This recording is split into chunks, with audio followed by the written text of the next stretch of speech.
Saya kemarin bimbing skripsi itu setiap paragraf ada kata-kata menurutnya. Sak bab itu menurut kabeh. Mahasiswa kok nurutan ini ya.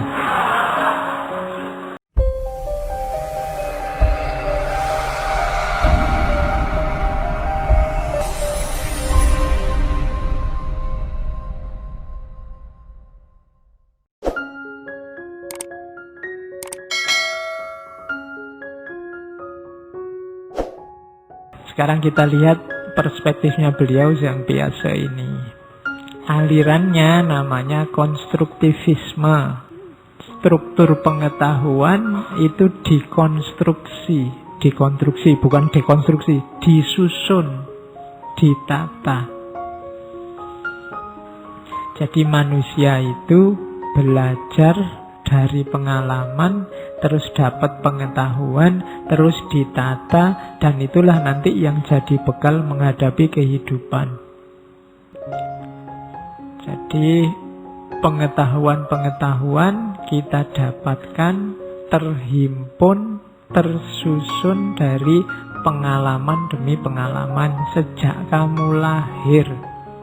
Jadi alat utamanya apa ya? Akalmu. Di aliran konstruktivisme, pengetahuan ini bukan satu yang mati, tapi dia dinamis.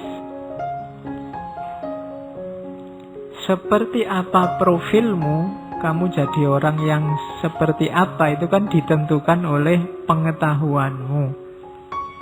Yang itu ditumpuk-tumpuk sejak kamu bisa mikir sampai hari ini. Yang ini nanti masih berkembang lagi pasti. Semakin tambah wawasanmu, semakin tambah pengalamanmu, berarti tambah pengetahuanmu, dan itu nanti hidupmu akan berubah.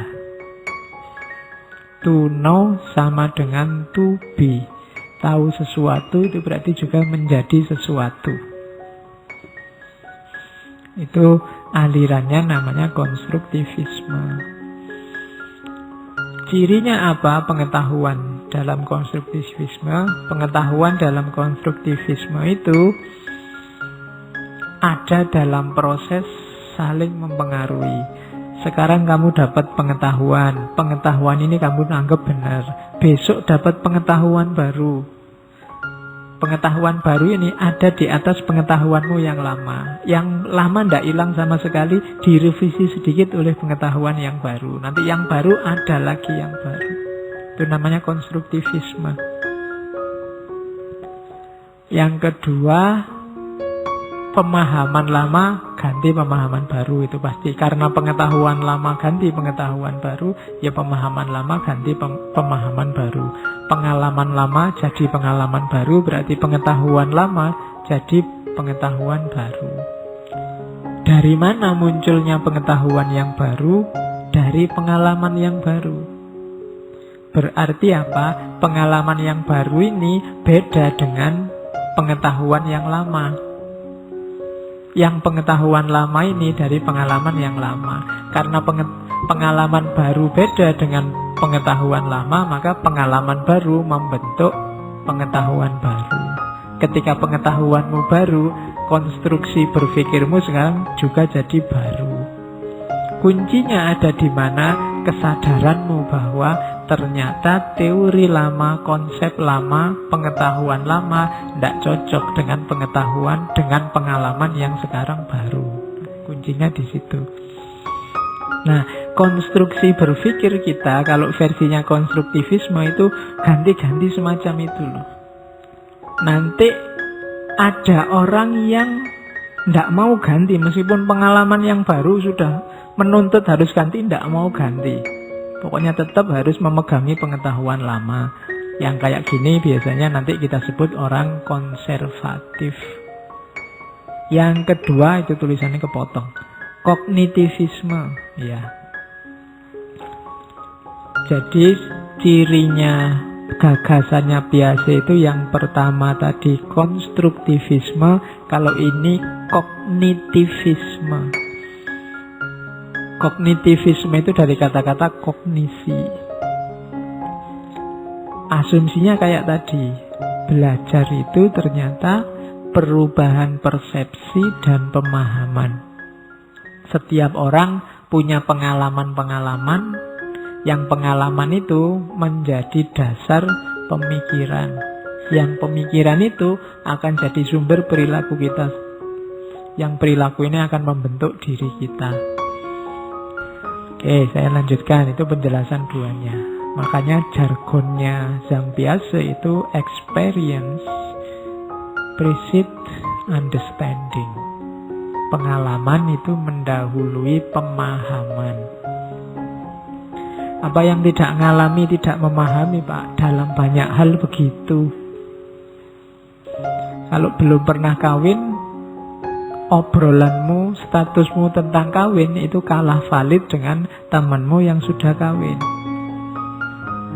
Ya jangan kawin lah ya, kasar, menikah. Ya nanti pikiranmu kalau kawin gitu. Tentang menikah itu tanya temanmu yang sudah pernah menikah. Dia ngalami langsung. Kalau kamu misalnya, saya tidak akan pacaran, Pak. Kenapa? Pacaran itu ganggu kuliah. Kamu pernah pacaran? Belum pernah. Oh, kurang valid. Kamu ngerti ganggu kuliah itu kalau memang kamu sudah pacaran terus kuliahmu terganggu, ngalami sendiri. Jadi experience precedes understanding. Pengalaman akan membuahkan pengetahuan. Dia mendahului pemahaman. Jargonnya biasa ini. Nah, sekarang saya kutip tujuan pendidikan. The goal of education, tujuan pendidikan itu bukan untuk meningkatkan jumlah pengetahuan, tapi menciptakan kemungkinan-kemungkinan seseorang, kalau itu pakai anak, karena mungkin objek yang diteliti kan putra-putranya sendiri. Jadi meningkatkan kemungkinan seorang anak untuk menemukan sendiri atau menciptakan sendiri. To invent and discover. To create men who are capable of doing new things. Untuk menciptakan sosok, untuk menciptakan orang yang mampu menemukan, mampu melakukan hal-hal yang baru. Tujuan pendidikan harus ini. Katanya Piaget. Jadi bukan numpuk pengetahuan. Sehari kuliah 5 sesi, itu kan pengetahuan menumpuk, tidak karu-karuan di kepala. Itu pun tidak ada yang paham, tidak ada yang nyantol. Tidak itu katanya Piaget. Kalau cuma itu, kamu tidak harus hadir ke kelas. Kamu titip aja recorder ke temanmu, direkam ke dosen yang ngomong apa. Sudah dapat kalau sekedar numpuk pengetahuan. Tapi kan bukan itu. Tujuan pendidikan katanya Piaget tidak untuk apa. Jadi penemu, kamu harus menemukan sesuatu yang baru. Saya kemarin bimbing skripsi itu, setiap paragraf ada kata-kata menurutnya. Sak bab itu menurut kabeh. Mahasiswa kok nurutan ini ya. Iya. Menurut tokoh ini, menurut tokoh itu. Ya. Kelihatan kaya referensi, tapi rasanya kok tidak kreatif. Kamu tidak bikin skripsi ini, kayak bikin clipping ini. Nurut kafe, yang kreatif, temukan yang baru. Iya, kamu baca punya referensi, tapi dari referensi itu kan kamu bisa melakukan kayak di belum kemarin melakukan sintesis. Ini loh saya ketemu yang baru, beda sama yang lama. Meskipun tadi saya pakai teori, sekarang lahir teori baru, tidak cuma manut sama teori lama. Nah, itu kreatif. Jadi tujuannya pendidikan itu melahirkan orang kreatif, men who are capable of doing new things. Orang-orang yang bisa melakukan hal-hal baru. Genuine. Lanjutannya, tujuan utama pendidikan itu tadi ya, kalimat terakhirnya saya lanjutkan. Create men who are capable of doing new things. Lanjutannya apa?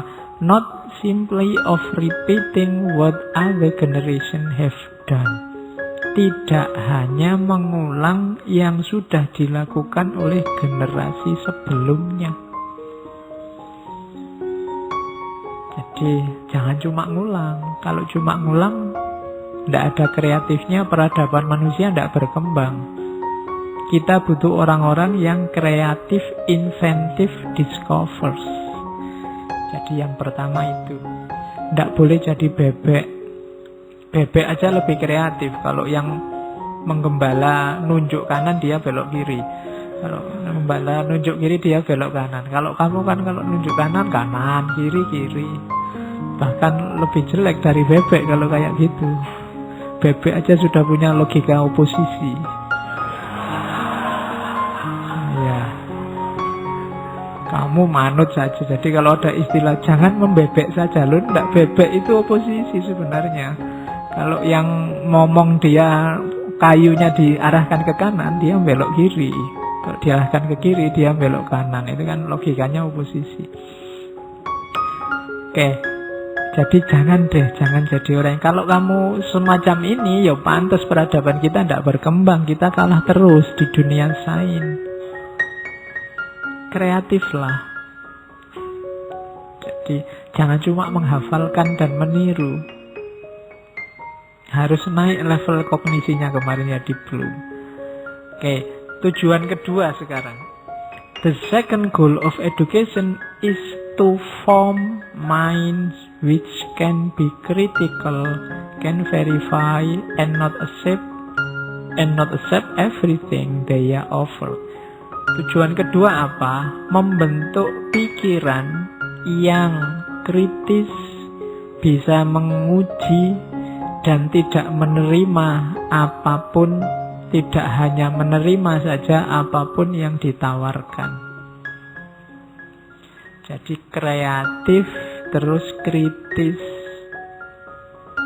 Kalau lahir sosok-sosok yang kreatif dan kritis ini, peradaban manusia akan berkembang. Kalau tidak akan macet. Kalau dunia ini isinya hanya orang yang setuju saja terhadap gagasan-gagasan lama, maka ilmu tidak akan berkembang. Ilmu itu berkembang ketika ada orang mengkritik, mencari salahnya, mencari di mana tidak tepatnya.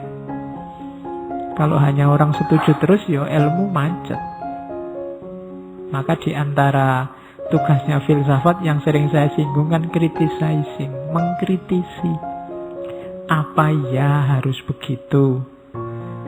Cocok ndak ruang dan waktunya? Apa ya jumlahnya harus segitu dan seterusnya, itu namanya kritis. Kalau ndak ada yang kritis, ya peradaban ndak akan berkembang. Kalau manusia ndak kritis, itu mungkin kita masih hidup kayak zaman primitif, kayak zaman Nabi Adam dulu, awal-awal ndak berkembang. Kenapa sampai berkembang? Orang kritis terus. Dulu orang mungkin pakai baju kulit binatang, terus mungkin dikritisi. Kira-kira bisa berkembang ya, kalau pakai kulit ini rasanya kok gatel misalnya. Terus dikembangkan lagi sampai bajunya semacam ini. Jadi itu kritis. Ya kalian sekarang juga harus kritis. Harus enggak kita pakai baju yang semacam ini? Kalau nenek moyangmu dulu enggak pakai baju atasan semacam ini. Kalau kamu lihat sejarah, mau coba zaman dulu itu, kalau yang laki-laki dia enggak pakai. Bahkan mungkin yang perempuan juga enggak pakai atasan. Dia atasnya polos, bawahnya aja ditutup. Karena mungkin pertimbangan suhu, cuaca. Indonesia ini kan lembab. Jadi lebih sehat kamu buka baju keringetan biar bisa menguap. Nah, itu konstruksi geografisnya. Nenek moyangmu pintar membaca geografi. Mereka akhirnya tangguh-tangguh. Kalau kita sekarang kan tidak tangguh.